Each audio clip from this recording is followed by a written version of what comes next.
കേരള മുഖ്യമന്ത്രി സഹ പിണറായി വിജയൻ എന്താ പറഞ്ഞത്? സംഘപരിവാർ മുന്നോട്ട് വെക്കുന്ന വർഗീയതയ്ക്കെതിരായിട്ട് ആഞ്ഞടിക്കുകയല്ലേ ചെയ്തത്. കൊച്ചിയിൽ നടന്ന പ്രസംഗം ഞാൻ നേരിട്ട് കേട്ടതാണ്. അപ്പം ഒരു പ്രത്യേക തരത്തിലുള്ള ആഖ്യാനം അത് ബോധപൂർവം ചിലർ നടത്തുന്നുണ്ട്.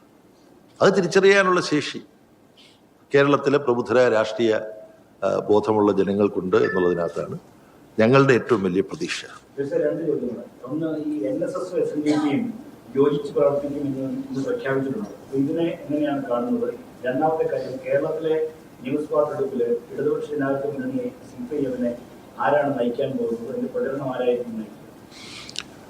ഒന്ന്, ഈ NSSഉം SNDP യോഗവും യോജിച്ച് പ്രവർത്തിക്കാൻ ശ്രമിക്കുന്നു എന്ന് പറയുമ്പോൾ യോജിച്ച് എന്തിനു വേണ്ടിയാണ് പ്രവർത്തിക്കുന്നത് നോക്കിയിട്ട് അതിനെക്കുറിച്ച് പറയാൻ കഴിയുള്ളൂ.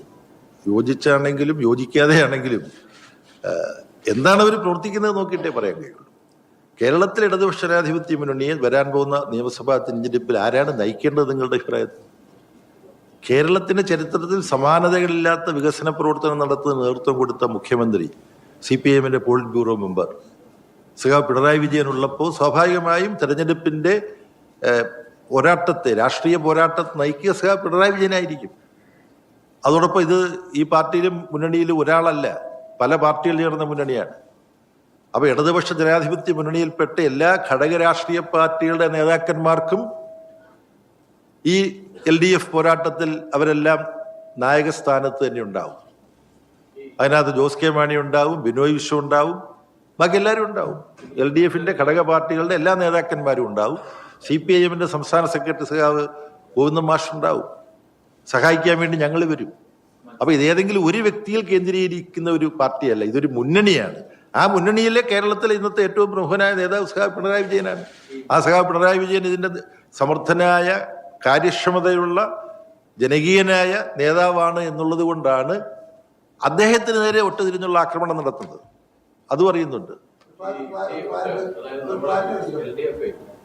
കഴിഞ്ഞ തവണയൊക്കെ ഈ ടേം വ്യവസ്ഥ തുടർച്ചയായി 2 തവണ മത്സരിപ്പിക്കേണ്ടി വരികയാണ്.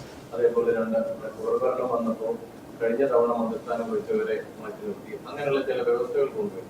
ഈ ടേം വ്യവസ്ഥയിൽ എന്തെങ്കിലും മാറ്റം വരുത്തുന്നുണ്ടോ? അങ്ങനെ എന്തെങ്കിലും കമ്മ്യൂണിസ്റ്റ് പാർട്ടികളും ഇടതുപക്ഷ ജനാധിപത്യ മുന്നണിയും ചർച്ച ചെയ്ത് വ്യവസ്ഥകൾ വെച്ചുകൊണ്ട് തന്നെയാണ് പ്രവർത്തനം നടത്തുക. എന്നാൽ ഈ വ്യവസ്ഥകൾ ഒരു കാലത്ത് കൊണ്ടുവന്ന വ്യവസ്ഥകൾ അതേപടി വീണ്ടും തുറന്നുകൊള്ളണമെന്നില്ല.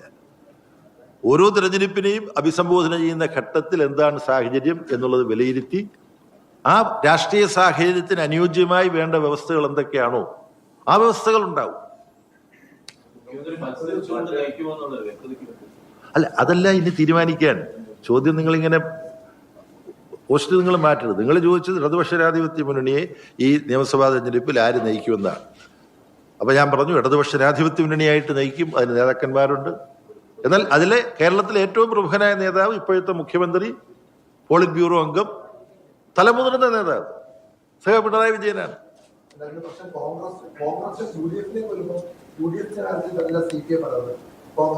UDFിൽ 4-5 മുഖ്യമന്ത്രി പ്രേമികളുണ്ട്.